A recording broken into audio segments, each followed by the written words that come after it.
Greetings, flesh creatures. It is I, Megatron. On behalf of TFYLP, I want to congratulate you for listening to the most refined collected podcast on this miserable little planet Earth. Yes. Here you'll find knowledgeable fans discussing every aspect of Transformers and beyond. Now, enjoy the show while I continue my path to complete conquest of all of you miserable biological entities. Predacons, terrorize!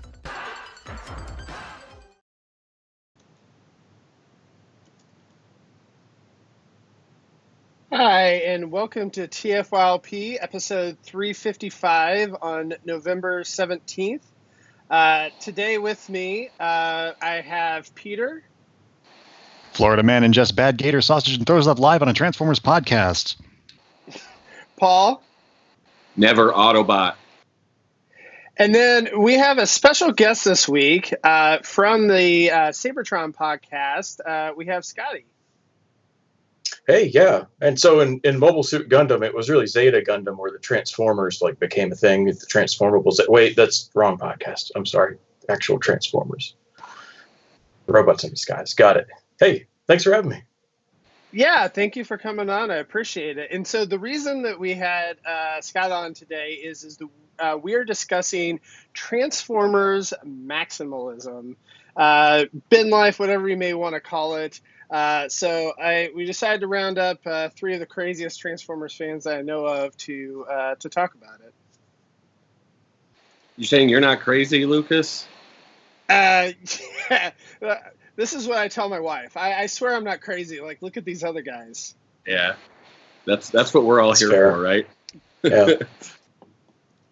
Although I will say, I know Anna had shown off some of Paul, some of your bins and what you've been going through, cataloging things to her husband, and I think that he was like, "Oh God, is this the path we're going down? Like, is this you in 10 years?"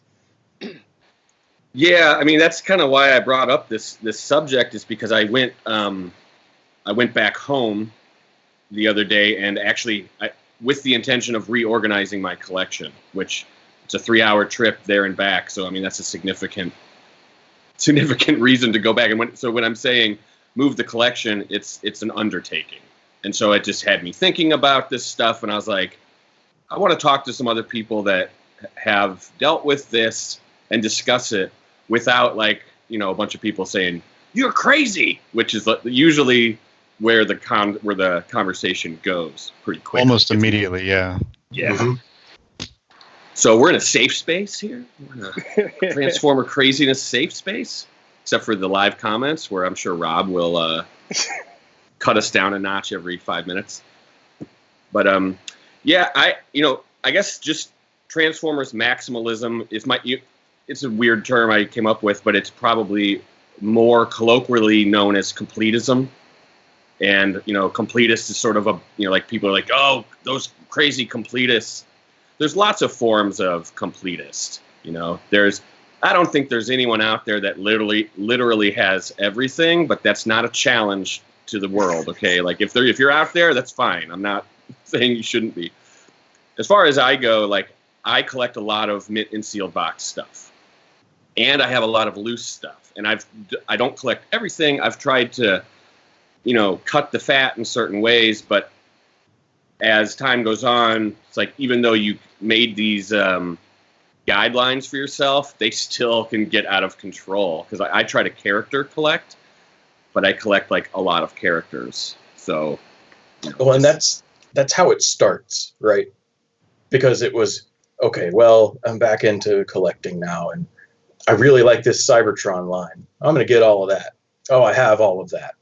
And then I'm going to backtrack to, well, as a kid, I had almost all the Micromasters. Let me go get that oil tanker that no one had. And now I have all the Micromasters, and it just kind of snowballs. Did you know there's Japanese ones? Oh, no. Shit. Yeah. Well, I think that, we all have different phases of our collecting, and like you said, is the very beginning, you can't even imagine just because, the people that have been doing this for 20 years or 30 years or whatever it may be, that it's not like it's not like as you're doing it that you're going crazy. It's just that if you're keeping this pace for 20 years, eventually you're just gonna you end up with a lot of stuff, and especially with a property like Transformers, where this thing's 35 years old, and they've pretty much been making Transformers the entire time, almost like all the way through. So a little turns into a lot very quickly. Just as a tangent, you mentioned that, and I'm really bad about tangents, so I'm sorry for your podcast length today. I was listening to a general like pop culture podcast that decided to do an episode about Transformers, and they had in their like background research notes, they're like, well, so we have Generation 1 as down from 1984 to 1992, and with that, they're like, that's what? Like the comic ended in 91. We don't get it. I'm just thinking of like, the Turbo Masters in the back of my head, like wanting to yell through the computer. I don't know why that made me think of that, but it did. It was funny to me. You gotta let me know what episode that is. I would love to listen to that. I guess, like how I got started doing this was I actually had all my toys from when I was a kid. I kept them in the boxes. A lot of them were ratty. I kept them for a long time, and they were just in the storage closet. But then when I graduated high school, I kind of pulled them all out one day. I was like, oh, look at all these. These are great. I had no idea they were valuable, whatever. It was just cool to have them. But then, and I don't know why I did that, but I've kind of always kept that collector mentality. I don't know about you guys. Like, Peter, where did you maybe start amassing stuff just kind of to have it? Okay. I'm probably dating myself. I don't know. I started keeping boxes and card backs full uncut in 1988. I didn't give up after like Gen 1 disappeared in 90. Like I was buying all the way through Action Masters and Micromasters, combiners and whatever. And then I moved to Arkansas. I was living in Alaska, moved to Arkansas, and there was still Gen 1 stuff just all over the shelves. While all these other kids were chasing Ninja Turtles and the kind of rebirth of G.I. Joe when the Deke cartoon came out, I was mopping up Transformers and keeping all the boxes and things. I got involved in the toy collecting community because my neighbor was an antique dealer, and she had me buying things from Britain, and I got online pretty early and started buying things from Japan, and I started working at a used toy store in the mid-90s, so I was done with Generation 1 US by 95, 96 and getting into the Japanese stuff then. So I'm in high school. I'm a sophomore, junior in high school, whatever, and I'm just like buying piles and piles and piles and piles and piles and piles and piles and piles and piles and fast forward 5 minutes, piles and piles and piles of stuff. And yes, so I never quit. So the starting happened when I was right around 9 of just, I need a pile of stuff. And my parents were really nice about letting me keep piles of stuff. Yeah. Yeah, that's where all my old card backs and all that went, was in the trash. I'd try to hide them, and then one day Dad would find them and go, keeping the damn trash around again, and there go all my tech specs. Yeah, that's okay. It was fine. Like, I had good parents. Like, don't want to make it sound like it was tyranny. It was just a quirk. Yeah. well, so we all amass this stuff, and then there comes a point where you can't. There's overflow, and this is where the hashtag bin life kind of comes in, and it's just where do you put the stuff? Sure. I mean, the best way I found is I get the biggest bins I could find that could fit the most stuff in. There was space economy in these bins, and I started putting the stuff, cataloging it, and putting it into the bins. And then you got to put the bins somewhere. And luckily, I've been able to find. I've had the resources to have a place to put them without having to pay for storage for quite a while. That's kind of I think that's the point where some people like draw the line, is like, I'm paying to actually have this stuff that I don't see. But I call it marinating. I call it you're letting this stuff marinate, because it gets I mean, it's not an investment, but it as time goes on, as Rob would say, entropy wins. If you have this stuff protected, entropy will be slowed down at least. And as other things fall apart, get opened, get lost to fire and flood, you might have something you didn't think was rare. It might end up being very rare, and you already have it and don't have to worry about trying to find it for a lot of money later. So it's almost like you're saving yourself. If you buy everything now, you're saving yourself from having to pick it up later at a much higher markup. At least that's always been sort of my philosophy. Yeah, that's always been like my justification. I have to stay current. If I don't stay current now and buy this crap at retail, then I said crap. This stuff, these things I love. Yeah. Anyway, if I don't buy them at retail now, I'm going to spend 50% more or more than that, down the road when whatever variant or whatever line or whatever character decides it wants to take off and skyrocket in value. I have it. It's done. It's checked off the list. We're done. And that's one of the things I feel like in general with Transformers is they really hold their value compared to a lot of the other collectors or collections, properties like Star Wars or whatever, where a lot of that stuff I feel like ends up kind of going down other than like a few rare pieces. Depends on the line, man. Yeah, no, it totally depends on the line. But, the one thing I was thinking of is that, everyone loves to talk about Masterpiece and all that. And I think a lot of that, it's held value, but a lot of it has not went up in value just because they re-release it whenever it gets too rare. But, like Combiner Wars, for example, like you go around and look on eBay, you look even at the dealer room this year at TFCon, and a lot of that stuff is doubled in price if you want mint and sealed box pieces. And then there's other ones like, all these people, gave crap because they put new characters like, Rook or Alpha Bravo or whatever in with the combiners. And then now those are really hard to find too. And those demand a premium as well. That's because Alpha Bravo helped save the universe from Unicron. And so now his value went way up. No, you're definitely right on Combiner Wars. It's been frustrating trying to find. I shouldn't say frustrating. I've just missed out on a couple that I was like kind of smacking myself for not having the discipline to keep up with it. But the drag strip with the comic book it's one of those things where I'm like, yeah, like I could probably go look right now and there's like one listed for, I'm not looking, but like $60, and hell no. Like, nah, man. Until you're like, hell yes. Now, yeah, ask me in 2 years, right? Yeah. Right. In you always 2 hit a years point. when it's $150 and you're like, dang it, I should have got it at 60. Now, Rob made a point on the chat. We already kind of moved to Combiner Wars, but a lot of MP stuff has lost value because of the KOs. And as someone that collects like a lot of stuff, mint and sealed box, and there's some completism to my method in madness. I hate KOs because they essentially go against everything I'm trying to do. I'm trying to complete something. Now there's a KO. It's like, where does that fit within this like complete collection? It's outside of it, and it actually devalues what I've already done.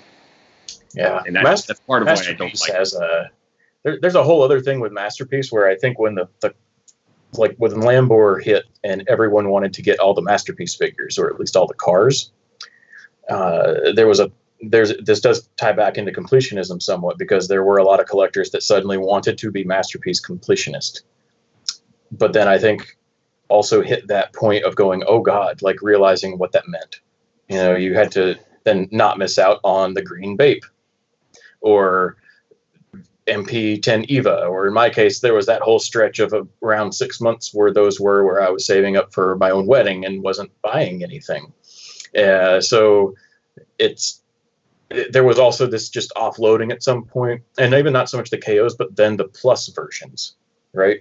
If your regular Prowl isn't as cool now because there's this animation deco one, but then if someone's collecting the toy deco, maybe they want the old one instead. And it kind of, that to me is an interesting case of, that's not the only time, but one of the times I can remember seeing completionism become more, I guess, mainstream, at least within the Masterpiece realm, but then fall off a couple years later when it was, this is actually hard to do.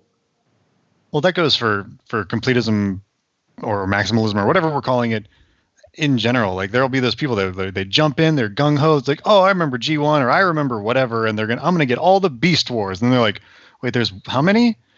plus reissues, plus, yeah, I think I'm just going to, bye. And then that's that.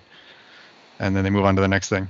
Yeah, that's a really good point, because I forgot about that. That a lot of people get all gung-ho, and then they back out. And then they try to unload. Like, it's funny when I'm on Reddit or something, or the Transformers trading Reddit, and someone's like, buy this collection. And it's just like a hodgepodge of stuff. I'm like, what were you doing? Like, what was your plan here? There's like a Cyberverse toy and a McDonald's guy and a, expensive Masterpiece toy in here. Like, none of this makes sense. Well, that can happen just with filling in characters and blanks and whatever your focus was. And we can also look at refined versions. Like, what is a complete classics collection has evolved so much over time. And my answer just turned into just get all of it. Like, I need a couple more United figures and things here and there, but it turned from, well, you're collecting the cast to, well, now Masterpiece is doing that. So it's just kind of back into, well, now I like this mold and I want all the colors. And well, it's almost like similar to that is the Studio Series line versus regular movie toys versus the Masterpiece movie series. Like, which one is the most important one? And that's all subjective. I mean, it's all if you want to be the movie guy, then you get all the movie stuff, or just one segment of movie stuff that you want, or don't, whatever. And that's the thing with being completist too, is like, say I've got all the Gen 1 US stuff. Well, now there's all the European stuff. There's all the South American stuff to add. There's all the Japanese stuff. Did I already say that? But anyway, there's all these like extra like things, and then someone's going to come in, well, you might have all this, and this, but do you have all the test shots and prototypes and blah, blah, blah, and package variants? And the goalposts move constantly. So there's no real complete collection. You could have like the Steve Sansweet Star Wars collection, where it's just a giant warehouse of just whatever, anything goes, and it all counts because it's all real, even if it's like Turkish knockoffs. But that someone could still go into the Sansweet collection and say, well, you're missing this, your collection sucks. Yeah, well, that's hey, I was going to say, minifigure in the chat said, do we collect the McDonald's changeables? And I think that brings up a good point, though, too, is that, like, aren't there the ones that were like test shots in like only in St. Louis or something like that, like that were very rare? Yeah, in 85. So it's like one of those things too, where it's like, oh, I got them all, except for these, and these are extremely rare, and if I want to actually get those, like, sealed and packaged, it's going to be very hard to do. Yeah, that's like when setting limits, that there's some, even for collectors like myself and Paul and Peter, you still have to have some kind of line, because for instance, I get a lot of third-party stuff, but in no universe could I ever think of getting all of the third-party stuff. And then where do you draw that line? Even is it then, do I have to buy every little upgrade kit that Nanuf comes out with?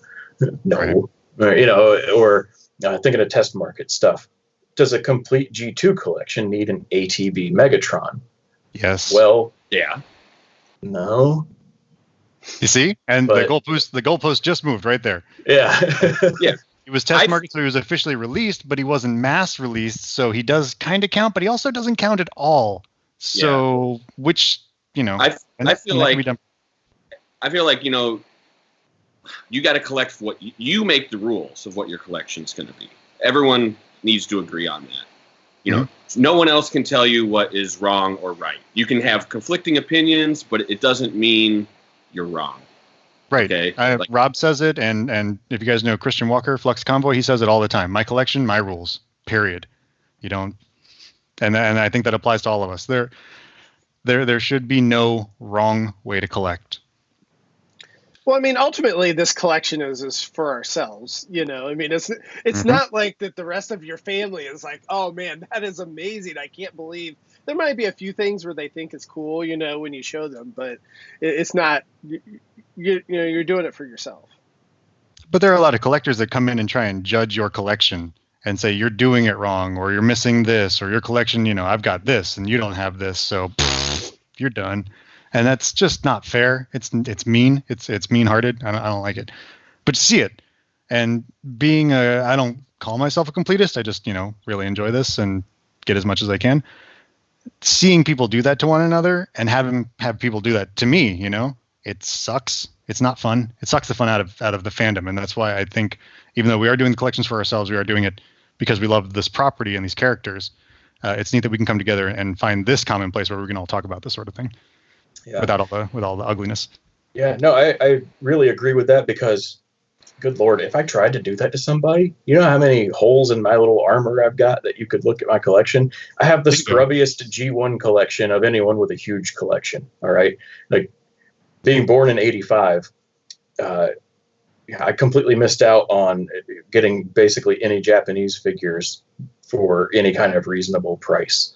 I didn't get, Grandis and Big Powered and such until like 6-7 years ago, and very expensive at that point, right? And it was a choice of, well, do I want to get these guys, or do I want to get none of them and buy one Battle Gaia, or do I want to get Leo Kaiser and Raiden instead? But it was just this sort of math and this choice of, you've only got so much and can only do so much, or European G1.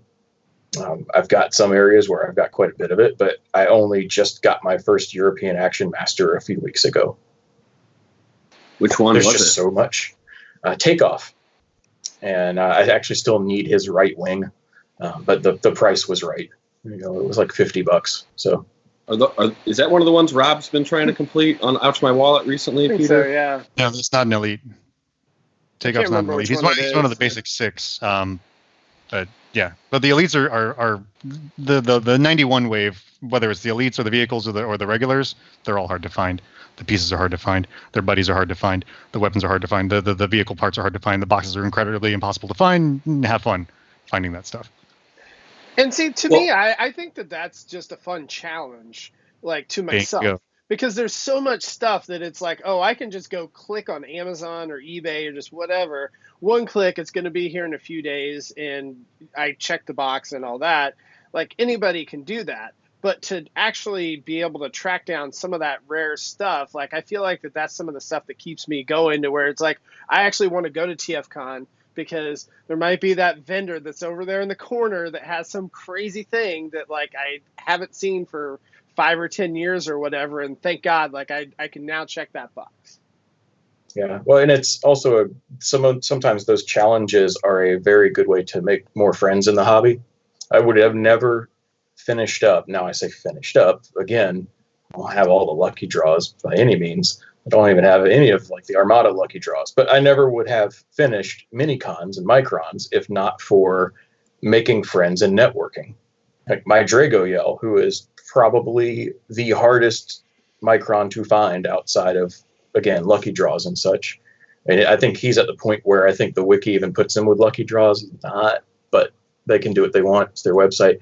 I would have never had one if not for making a friend that had one. And then when he decided to get out of it and was offloading that stuff, it was like, I cut you a deal, $400. And I was like, oh yeah, that's great. Yep. And I paid it. Sweet. Well, Scotty, did we introduce you as being from Sabertron.com? I'm not sure if we did. I did at the beginning. You did? Okay. Just wanted to remind you. I was going to plug it at some point, yes. Just wanted to remind the world of your pedigree. But what is your, since we're kind of talking about limits of collecting, like what is yours? Like if you could define it in a decently quick manner, and then we can move on to like Peter and myself.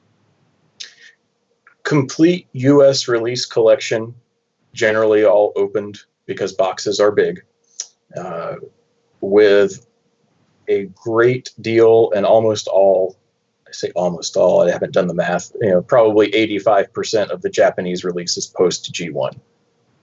And then, yeah, the only area that I am actively trying to be as complete as possible is Masterpiece. And I'm very close on that, but there's stuff that I just don't want to pay for as well, like a legit green Bape MP10, which Paul knows because he's offered me one. And I was like, no, I can't pay you a fair price for that. It's still here. I know. I'm selling that on consignment, so I can only go so low, unfortunately. That's the Cliff Notes. That's the quick one. I could go on. Well, what about you, Peter? I like robots. My collection isn't as expansive as Scotty. Like I said just before we went live, I've been stalking him on Schmax for years, which is a website. I guess we're allowed to plug that. Yeah, it's a checklist website where you can see what you're missing, what you have, and kind of keep track of it. You can download your collection into an Excel spreadsheet and mark off which accessories and whatnot you have. So yeah, I was number 7 until recently on the site, and now I'm number 8, I believe, on my old username. I'm trying to change my handle, and that's become a hassle. But yeah. Anyway, what are we talking about?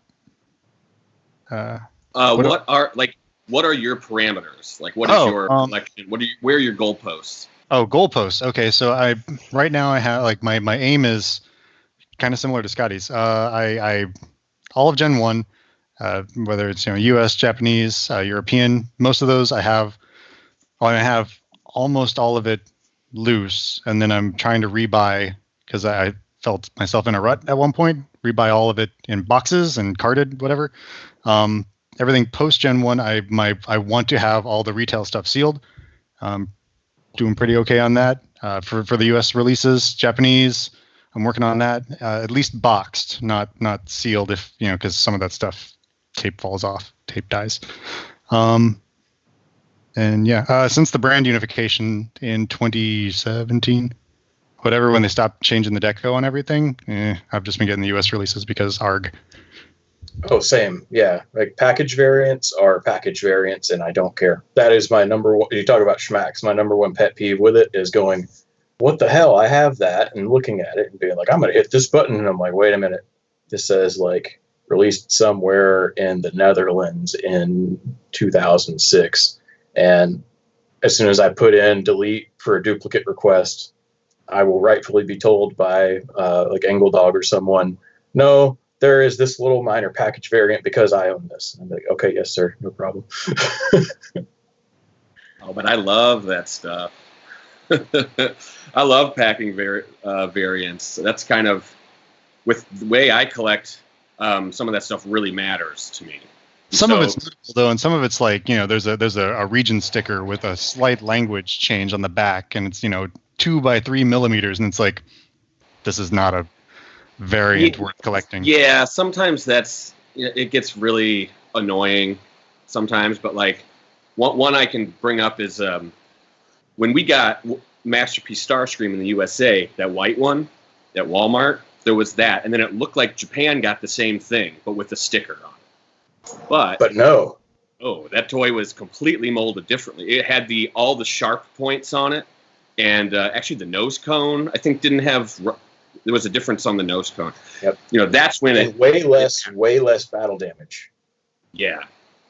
So that was actually a special. I mean, that's one example, but there's plenty of examples like what you're talking about where it really doesn't matter. Like the current Siege line and the Studio Series line, they're the exact same toy, but the packaging looks different, and that's it. Or if you're really anal, the Studio Series line in Japan has completely different numbering of the characters at some point, which, if you I don't care about that a lot, but some people might. If I ever find myself bored and needing something to buy, and I'm like, I don't want to pay for X, I don't want to pay for Y, I can't find Z through whatever, then okay, I'll get some of this and fill in some of that. Yeah. Yeah, from completing a whole line perspective, those kind of packaging variants are just a headache, and I would never really go after them. But from what I do, I try to collect my goalpost where I want to have all the Starscreams. I want to have the biggest Starscream collection, the most complete Starscream collection ever.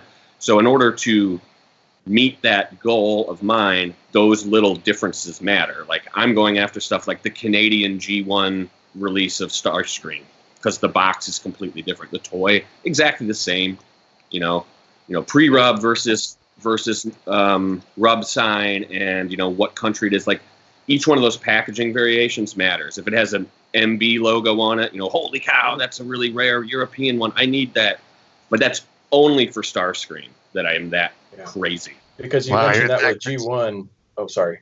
I was going to say he's that crazy about Starscream. You could probably call him Mr. Starscream. Maybe we could.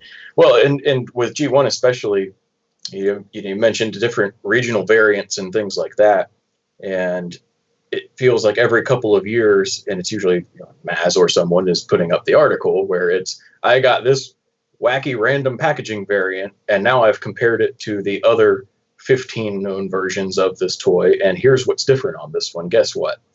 Right. And No, some of it is very picky, but I was going to say that I think that there's certain G1 figures where, certain collectors would look at it and say, oh, well, this is exactly the same as this.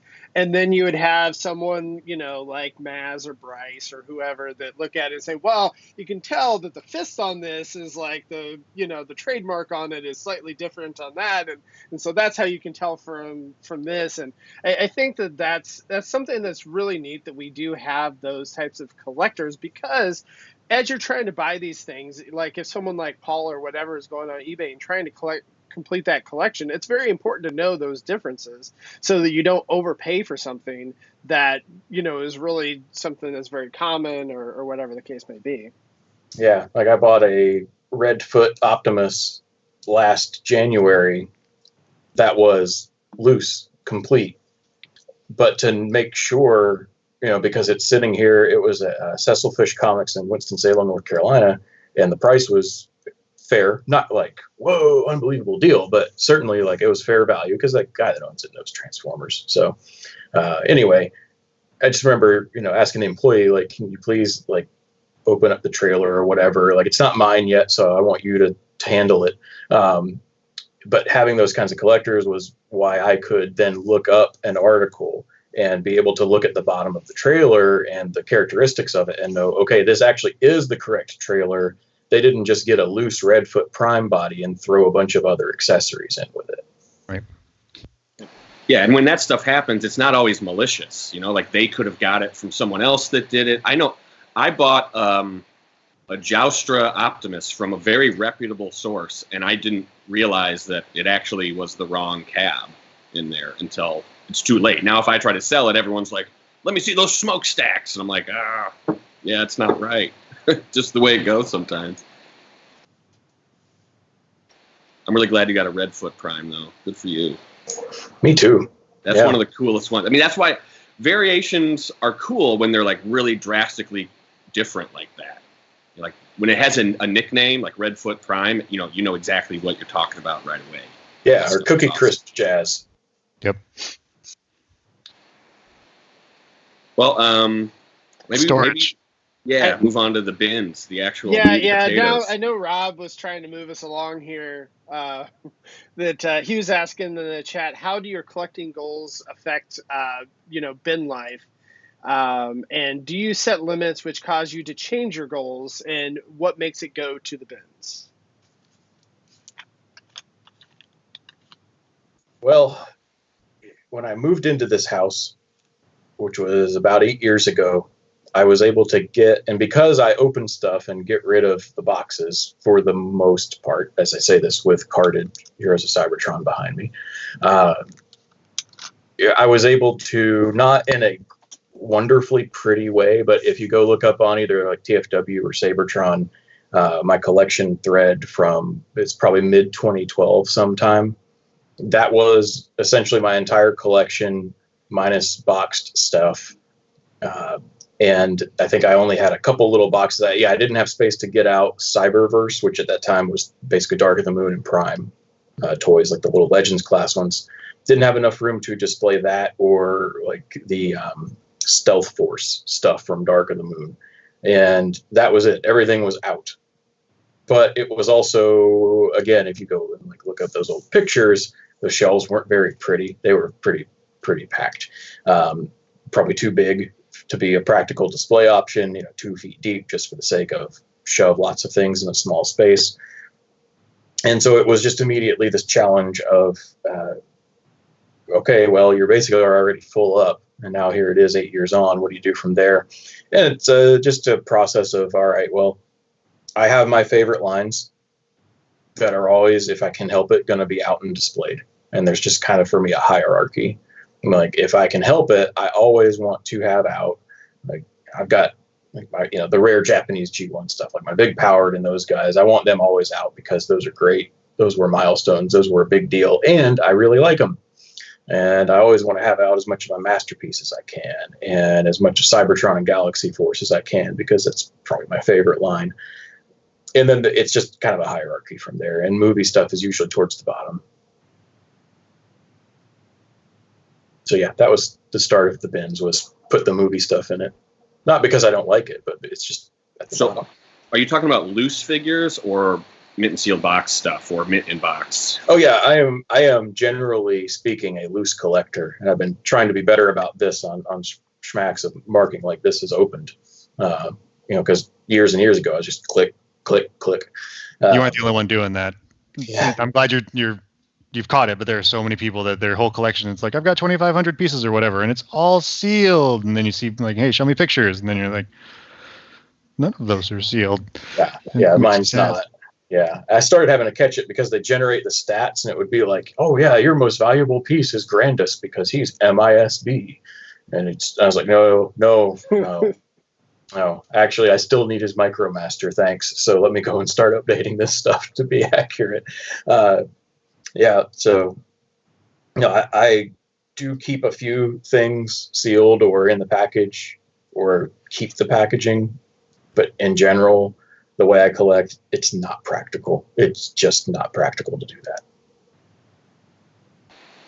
Yeah, I've found that if I get like a mainline figure, I actually like rip open the box so I don't feel tempted to keep it. But I do keep like my masterpiece boxes. I have a large set, like 10% of the storage space is like boxes of boxes, which just drives me nuts. And I've thrown out a lot of them, but it's tough to throw out the masterpiece boxes because they look so nice. The Titan boxes, the import Titan boxes especially, are great for being boxes of boxes for like masterpiece cars. There's something about like the size of that standard masterpiece car box that it's almost like you can form a grid, like inside, say, the LG Fort Max box or something. Box Tetris. Bin life tips. That's what we're looking for here. Pro tip. I actually started. I started getting I found the bins I chose were these ones from Home Depot. They're like 54 gallons, I think is what they're. They're like the biggest ones they got. And they don't have like a flat bottom. So what I do is I take foam core and I kind of just like cut it and then to fit in there and then put it on the bottom so that there's not like because you stack stuff a little bit. And if you can put those, if you can get like all of one size toy on the bottom, you can put another piece of foam core on top of it. And then it helps distribute the weight a lot. And so I try to get all the same bin so that it's more uniform and it's easier to store stuff. But at some point, like saving boxes and whatnot, it becomes just whatever can fit. Whatever can fit in whatever, and then it's Tetris time, you know? So part of it is very organized, part of it is not. As far as uniformity in tote or bin, I call them totes, storage goes, I joined the Air Force in 2004. And the year leading up to my joining the Air Force, I had to pack everything up because I was moving out of my apartment, just kind of a transient. And I put everything in storage, and I bought these Rubbermaid Roughneck 18-gallon totes. You know, they stack nicely, they're sturdy, they're little, they're great. So I put all my collection in there, and the totes, depending on which store you bought them at, they were kind of ubiquitous. You could buy them anywhere, excuse me, at that point. And so I have blue ones and green ones and gray ones and black ones, just all these different colors. Sorry, excuse me. Joined the Air Force, got married. And my wife, who said that, the Transformers is so cute, and I love that you have a passion, whatever. As soon as we got married, she's like, you need to get rid of all this stuff because you're not buying these toys anymore. I was like, oh, no. So the bargain we made as we divorced was, I could keep the totes, and she took everything else. So, yay. So I kept all my totes. Sad story, fun story. Breezing right past it. So I didn't unpack anything. Everything just kept getting bought and put into totes because I'm still in to collect. I just have other things I have going on. Around 2010, I moved. I had over 200 totes at that point of the 18-gallon Rubbermaid Roughnecks, and I moved from Colorado Springs back down to Florida where I am now. I rented a 26-foot truck, could not fit any of my household goods, only could fit my Transformers. So I put a trailer to put my car on the back of the 26-foot truck, filled the thing with totes, drove down to Florida. What an adventure. Help. And then, so I'm living down here. Everything's the same uniform tote, but they're all, uniform size, but they're all different colors. So then I started Operation Monochrome Tote, where I sold off all of my funny colored totes. Home Depot had gray totes with black lids, and I bought all new totes, same size, just so that they all matched in color, so I could start labeling them nicely, making them all pretty. They stacked really nicely, and then I started deploying a lot with the unit that I was at here, so I would have to completely get rid of my apartment, put everything in storage every year, basically. So I bought warehouse racks that I put in my storage units, and all my totes, they're a little, 18 gallons are decent size. They could be bigger. I could get bigger totes. So I started buying 37-gallon Rubbermaid Roughneck totes that didn't stack with the 18 gallons, but I could transfer 2 18 gallons roughly into a 37-gallon, and they still stacked nicely. They were the same colors. Everything matched. Everything was great. Just kept buying uniform warehouse racks, and it just kept getting bigger. And now you have the infinity closet. And now I have the infinity closet. Yes, it's 3 storage units, all lined. All the walls are lined with 10-foot warehouse racks, 37-gallon totes all the way around, organized chronologically by series, and labeled and padded and all that stuff. Everything that is loose is inside acid-free bags, labeled, inside postal mailer boxes, inside totes up on warehouse racks. Acid-free bags are important. Yeah, what are those? Basically comic bags. Yeah. The example I can think of is there is stuff that if you just put them in like a Ziploc sandwich bag, and then you go years later and try to take it out of there, you're just going to have a bad time. Think of plasticizer, right? We're learning as collectors the dangers of plasticizer and the soft plastics. Like your Revenge of the Fallen bludgeon is melting. I'm sorry, but he is. If he's in the box, probably is too. And this is why you have things like the G1 Pretender monsters. They look like they have zips. Melting. Yep. Mm-hmm.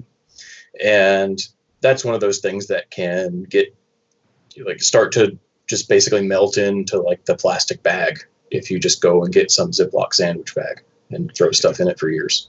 Yep.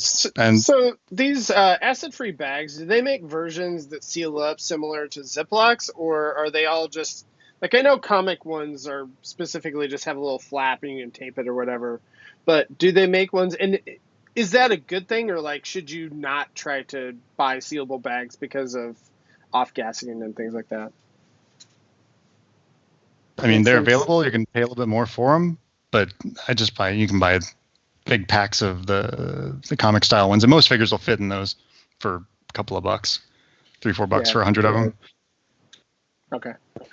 But I'm probably in for a big surprise someday when I go looking through my shit. It's going to be rough. I did for a long time, we mentioned before the show, storing like extra weapons and things in plastic, little shelfie things or fishing tackle boxes, toolboxes, tackle boxes, things like that. Early when I was working at the used toy store, I was storing all, I've got just hundreds and hundreds of parts for my Gen 1 collection at the time, my Gen 2 stuff. And I was storing them all in this really nice big tackle box with all the drawers and the locking lids and all that stuff. And it went into storage and off it went. Sometime later, I was going to transfer everything over to bags so I could have everyone sorted with their pieces rather than just have a big old tackle box full of random pieces. I knew what they were, but I wanted them with the figures, right? Everything that wasn't like chromey had yellowed. Every single thing in there. So I had to rebuy all of my 84 to 88-ish parts. All of them. The Seacon, it was all the white stuff, all the Seacon stuff. It just was unrecognizable. It was obviously recognizable, and I'm being hyperbolic, but it was bad. And I was so sad. So specifically, what do you attribute that to? Just the plastic of the tackle box. The tackle box and being contained within it?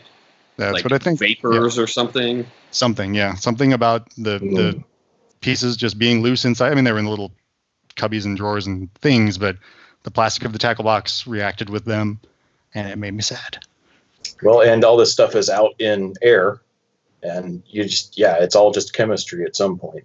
Things Yep. are going to react. This is one that I feel like I'm going to tell this story to one of my podcast buddies, Counterpunch. His wife is a chemical engineer, and this is definitely a story I'm going to relay and be like, Quiz, come up with something and I'll believe you because it'll sound smart.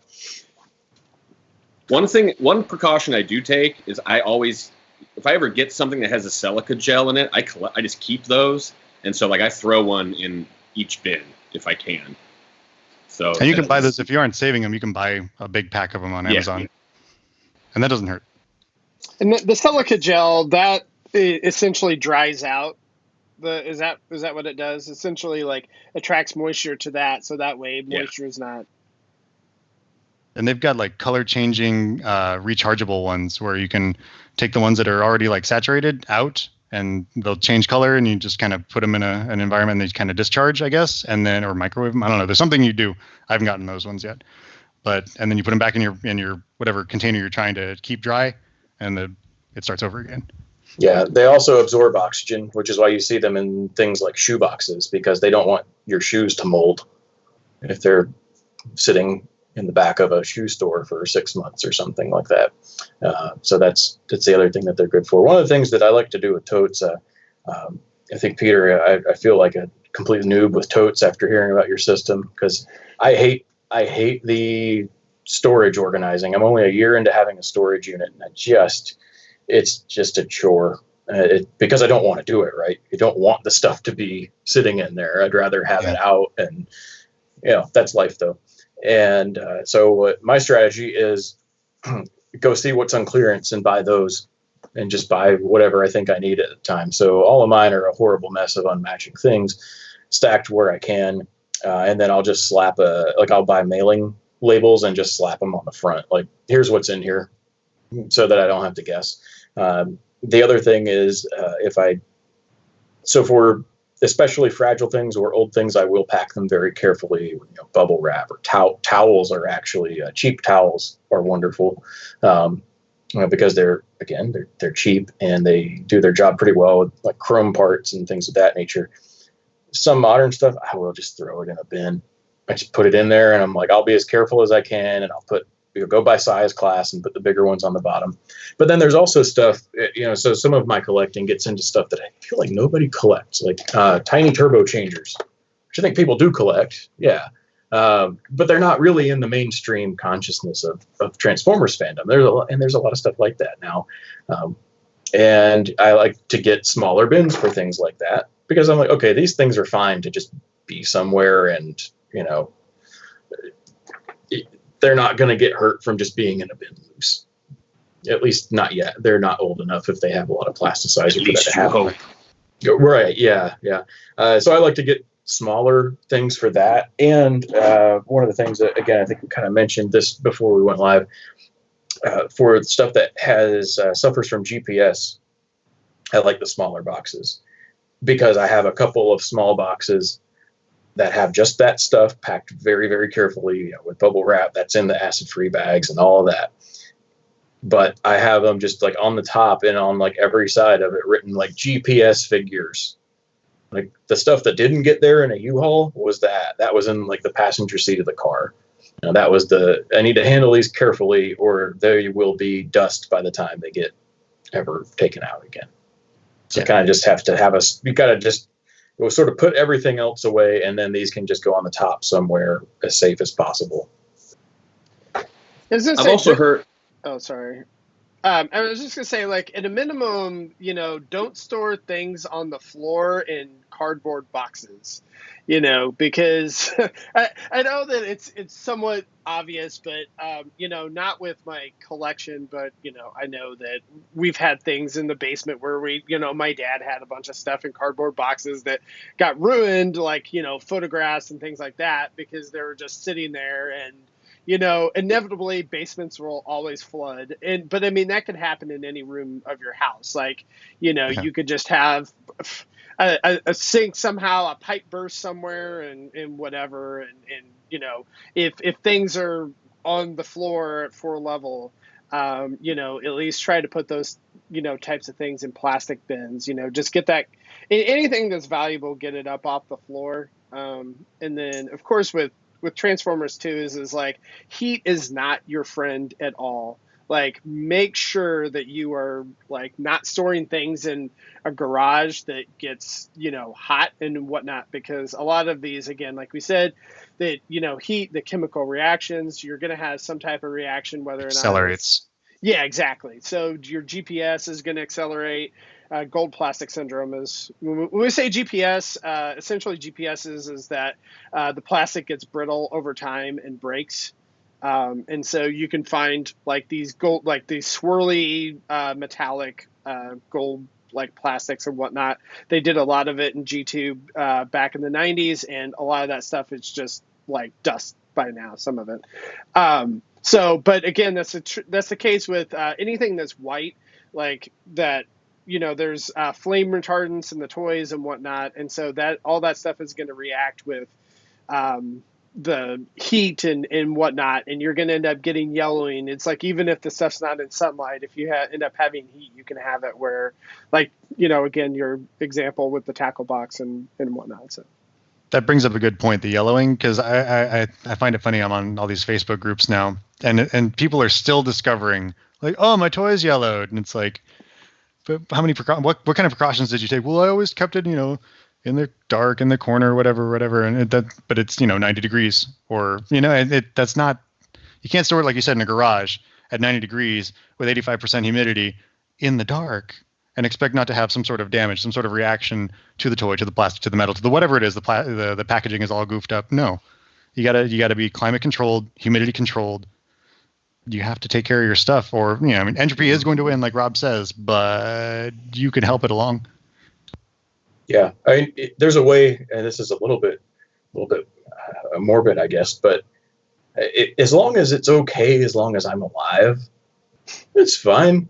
Like, I only need to realistically keep it okay for, I don't know, 80 years. I hope another 80. I'd be real old. But anyway, if it decays in 200 years, I don't care. I won't know the difference. But yeah, that's a fair point. One thing on the flooding part, because I haven't had anything flood recently, but I had a townhouse once where the storm drain up at the front got blocked one day. It's not even a flood prone area, but just there was a storm drain and it got backed up and the whole bottom part flooded. And thankfully I had been pretty clean and didn't have transformers all over the floor and things like that. But I remember that President Cobra Commander figure that they did that one year for Comic-Con, one of the very few Joes I had ever owned, ruined by that. Whatever, went in the garbage. The other thing that you can do for a storage solution, I did a second floor storage unit that's climate and humidity controlled, not always an option. And it just sort of happened to luck out that was also the most economical one that was, close by. If you do use a basement or something like that, what you can do as a very cheap solution, as in free, is you could go to local retail stores and ask them if they have any spare pallets. And you can just put down some pallets. Now, that's 4 inches or so, but yeah, it's but still that might make all the difference. Yeah. Mm-hmm. Mm-hmm. If you have a pipe burst, yeah, that's probably going to be the difference. If you have a catastrophic flood, that's completely different. But yeah, I had that once. That's why I actually put a lot of my loose stuff in bins. It used to be in my old apartment, separated by character in detolfs, but then I had this flood come through and really mess up some stuff, and for the meantime I had to put them all in bins, and they've kind of been there ever since. So that's how bin life begins. So Rob asked another question, and he's basically trying to get us to explain our sickness here. Question on the minds of non-bin lifers. For us, if we can't play with it or at least see it, what's the fun or enjoyment? No one starts off with, I'm going to put it all in bins totes, which is true. I would agree. Usually it ends up with most of it in bins. Do bin lifers have plans to one day display it all, rotate displays? How do you enjoy what's tucked away, sometimes very far away? Who wants to take that on? I can jump right in. I visit my storage unit every other day at a minimum because I need to see my friends. They live in a storage unit, and it makes me sad that they're trapped in there. The plan is to, have a bigger spot at some point. I have all my classics or chug or whatever you want to call it stuff behind me here. Masterpiece over there, masterpiece up there, masterpiece over there, and more chug and masterpiece over there. But my Gen 1 stuff, all my mi corazon, they're all in the Infinity Closet. So I go visit them. And I pull the bin down or pull the tote down, open it up, take pictures, pull things out. Sometimes I'm like floored by like, I have this. Oh, I totally knew I had this, but it's just like, okay, cool. That's actually that's the fun part of it bin really life. is. It's like you have treasure you don't even remember you have. You have treasure. Okay. Case in point, I had a Facebook memory remind me. It's like I was vague booking and said the treasure is now in the States. I don't know what the hell this treasure was because I get new treasure all the time. I had to go back and look at my old pictures. It ended up being the 3 MC Axis model kits and the 2 talk formers, the Rodimus and the Galvatron, in the boxes. And I was like, I don't know what the hell this post is about. So I had to go back, and now I visited them, and we reacquainted ourselves, and it's just fun to find that in this single tote, I've got a whole line of magic. It's great. And someday they'll be displayed, but not quite yet. Yeah, so your goal is to display it at some point. We don't know. I think that's all bin lifers' goal. We don't like having stuff unavailable, but you just have so much, you need a whole house to put it up. You need to have enough room to have a second building. I was inspired. I was driving across Indiana at some point, and there's a guy who has it's called the Hall of Heroes, I believe, and he built an external garage, and he made it look like the Hall of Justice from Super Friends, and inside there it's two floors. It's all movie and comic memorabilia, and he's got movie props, like actual stuff from the 89 Batman movie and from the 66 Batman series, and like Superman movies and things like that. And he, for $5 you can go in and tour his collection. And I was like, that's my jam. That's what I want. And I live in West Central Florida, and there's not a lot of like just land you can buy for cheapity cheap. And Lady Destra and I, we are stuck here for a while because, we don't want to leave Florida because it's awesome. So it's hard to find a spot that's big enough that we can build on and do exactly what we want. So it's just a waiting game at this point. Someday, right? Yeah. I mean, to me, that would be the ideal thing. Like, quit my job and just do that. Unfortunately, to collect like this, I have to have a job. Right. Yeah. And I have to keep getting better at it so I can make more money to buy more toys and other life goals. So, yeah. And other stuff too. That would be like the ideal thing would be to have it all out, have it very nice. And I recently got back into, been a few years, making sure I got like all the character cards with stuff. Like being able to display those instead of just right now they're in binders and 9 pocket pages, which looks really nice. It's very fun to flip through. But I'd love to have those like beside the character, like on a stand in a top loader or something, almost like that, like a toy fair kind of presentation. Like, here's this figure, here's all its stuff it comes with, here was its little card, and just kind of go through. One of the things that I try to do, I am not as good at it as I would like, but I do rotate stuff in and out somewhat. And that to me gives me a fun of like rediscovery. There's just so much stuff. It wouldn't be, even if I had it all out, and at the time when I had my entire collection out, there was still stuff. And there's stuff I've got on display right now that, yes, I like having it out and on display. I probably still haven't touched it in years. And rotating it actually keeps me interacting with it, I think, a little bit more than it would if I just had it, well, the display's done and here it all is. And I also like to display, like I've been working on, not very well at it, trying to work on like an IDW character display, but that keeps evolving, and that will continue to evolve. So that's another way that I can rotate things in and out, is try to find a theme and display that. And then, okay, I've had fun with that, and I'll put that away. Like, right, I'm taking down a IDW Wreckers themed shelf that I put together just for fun. Like, let's get all those kinds of characters out. And of course, it takes a whole giant shelf to do that now. Overlord takes up 1/8 of it, but yeah.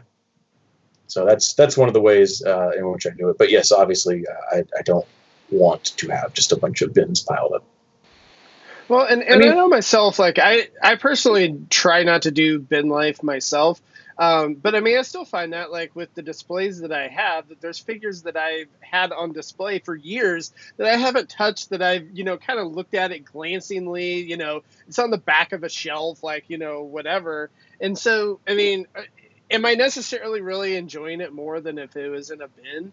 But I know that, one thing that we do with our kids too is that we kind of do bin life with them with some of their toys, because otherwise, like with all the stuff that you get at birthday parties and yada, yada, yada, like, they accumulate a lot of toys themselves. And so it's like kind of putting some of that stuff away and then reintroducing it like a few months later is a lot of fun. I think it's the same thing that, we can do too, is that it's like, make your shelves again. Like I know you touched on this earlier, Scott, about the make your shelves look nice, and then if you have to take a few away, put them in the bin, and then you can rotate those in at some point in the future, just to keep your shelves fresh and looking different and whatnot. Helps with dust. Yep. That's something I didn't bring up. Air cleaner, baby. Air cleaner for your main room is, look, you're never going to stop all dust. It is impossible because you have to breathe in the room where your collection is. You shouldn't suffocate for the sake of your Transformers. But what I have done at the room in my house, which is not this one where most of my collection is, this one just sort of overflow. Anyway, I generally keep the door closed, the fan going whenever possible, and an air cleaner running. And that really helps cut down on the dust. I mean, shockingly, you have to get an air cleaner that's a little bigger than it should be for the room to get that sort of dust removal and make sure you keep up the filters and whatnot. But it's crazy sometimes when I take down something that I know has been out for 6 years and there's dust on it, but it's only the little tiny finest stuff that didn't get caught and circulated around, and it makes it way, way easier to clean. It's not that caked on stuff. Yeah. Yeah, nothing sucks. Like sometimes I get stuff on eBay like this, and yeah, you can tell it's been sitting there somewhere on a shelf with no dust protection or dusting for a long time, and that stinks to clean up. Sometimes literally. Yep. The old non-smoke-free home, huh? Another good use of rice. Oh, yeah. I try, just on the same topic as you guys, I try to, I have like an event at my house once a year, that's sort of Transformer themed, so I will set up my display with a different character at this point. So like, one year I had all Optimus Primes out, all Starscreams the next year, and I think last year was Megatrons. Currently, I found like a bin of Nemesis Prime, so I have that up on half the shelves, and that looks cool. But I'm thinking Grimlock this year. But I have that many of each of those characters loose that I can like make a whole display of like, about 20 little cubby spaces, and I think it's kind of fun, and people come down and like, oh, I didn't know about all this. I didn't know this many Grimlocks existed, and I get to have tell a story about them all, which is always fun. That's another part of my collection is Grimlocks. He's my favorite character, and so I try to collect all the Grimlocks that I can. I do have to somewhat keep like some restriction on the movie ones because I really don't want to buy like the Kids Logic Grimlock and Optimus set. I really don't. I haven't, and I don't plan to. What is that? Yeah. So that's is that a chibi thing or something? Mm-hmm. Yeah, they're like the super deformed, non-transforming things, and they're licensed, but they never really were a big thing. And but like the Grimlock Mighty Mug is fine because I'll probably find him at Ollie's for $5 in a few months. So $4. Oh yeah, okay, yeah, and so there's that kind of thing. I do still need to track down. I think the one Grimlock that I can say I don't have that I know that I need to have would be two. One is the first release of MP8X. The first release. Yep, because the chrome was a little bit different. And anyway. Toy no one wanted to buy because it was so expensive. Yep. And the other would be the Japanese release of the Inner Pretender robot. that is in the 4-pack with Jazz and Bumblebee and Starscream. That's a set that I know that I would like, and just I have such a hard time pulling the trigger because growing up, I got so many duplicates of those things. Like in first grade, because it's all you could go to Kmart and find was just a bunch of the classics, just peg warming for 99 cents or whatever. I had so many duplicates of them. I'm like, can I buy them again? Is there a paint app difference on that guy? I believe they all have a slight paint app difference. Well, if we ever find a mint in box one, I'll take the Starscream. You get the Grimlock. We'll make a deal. I think with Grimlock, the robot face paint is a different color. I think that's the difference on that one. I think so. I can pull mine out and give some comparisons. The thing I just wonder about completionism is like, start buying things you don't want to buy. Like, how many Cyberverse... I'm sorry, what was that, Peter? I said movie stuff. Yeah. But like, how many Cyberverse Grimlocks do you have at this point, Paul? All of them?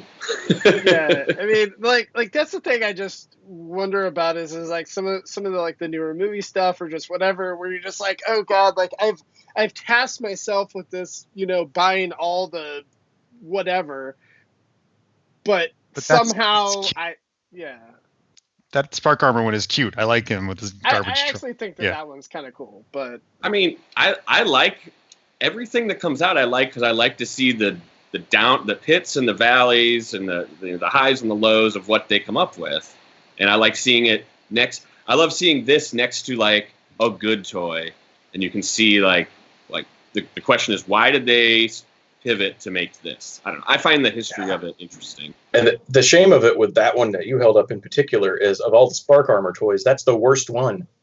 That is the worst one, and it was very disappointing to see that.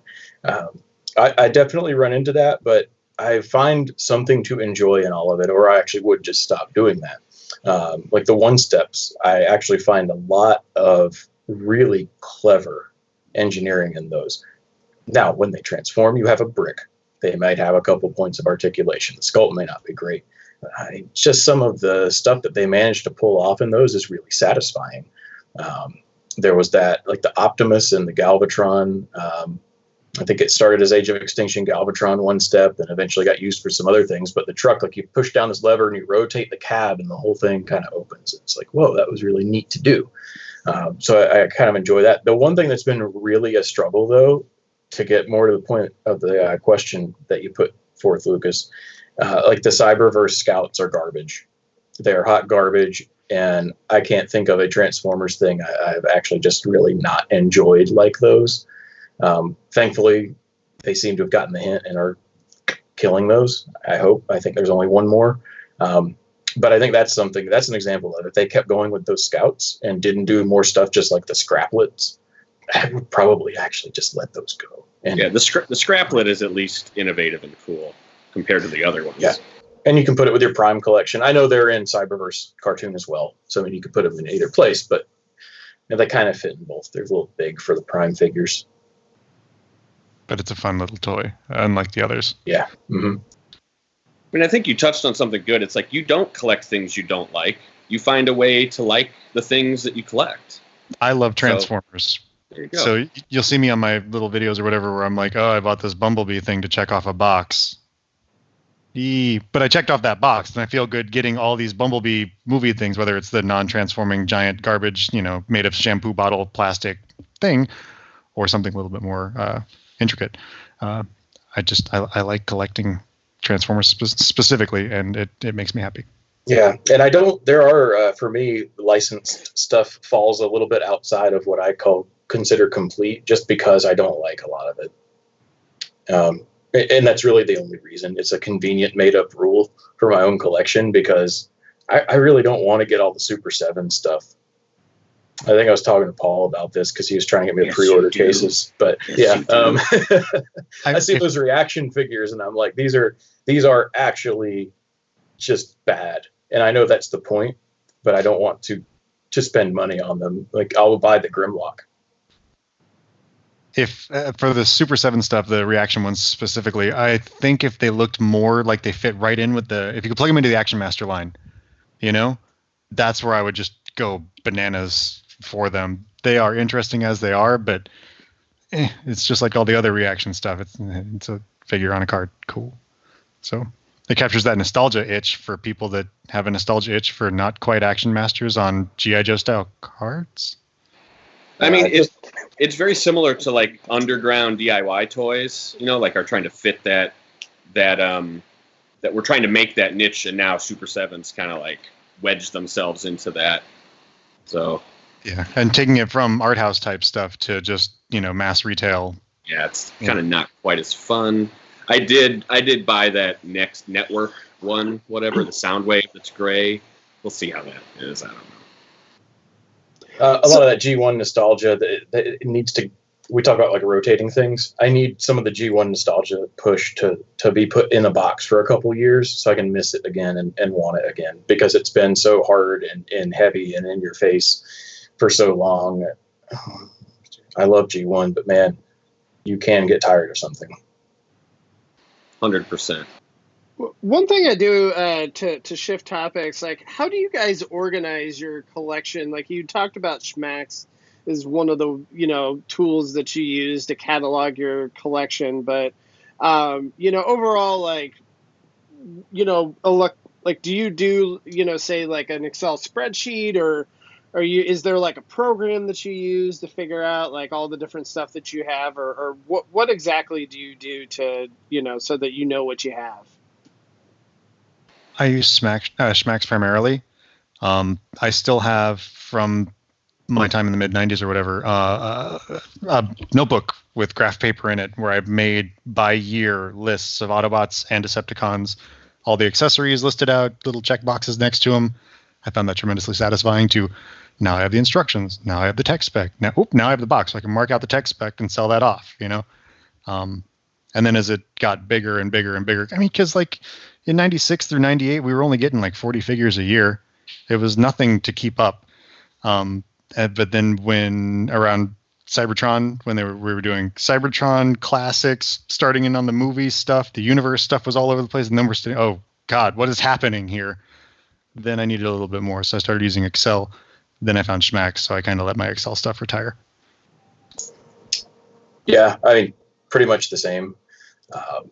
One of the things that I've been dabbling with, but probably will never actually have enough time to follow through and finish on, is building up a database of this stuff. And one of the things that comes with that is, I manage the Sabertron.com database, which is actually a very good structure for G1 and for all of that. But as the lines have progressed, we keep finding things that are a lot more difficult to fit into it. And I think the TF Wiki kind of has this struggle as well, where it's, do you organize stuff by character or by toy line, or do you focus, like Wiki decided we're focusing purely on the fiction. And sometimes you don't see an entry for a toy, or you find it on a page you don't even expect because they were like, well, this is actually the toy for this one thing from this one club comic that was 3 pages long. Well, it's because it was fiction focused. But one of the things I've been kind of dabbling with on Airtable that I'm hoping to eventually put into like an actual hosted database somewhere that I could charge like an API for or something, but I'll never finish it. Anyway, so you could steal that idea. I'll never get it done. I'll probably just pay you for your API access. But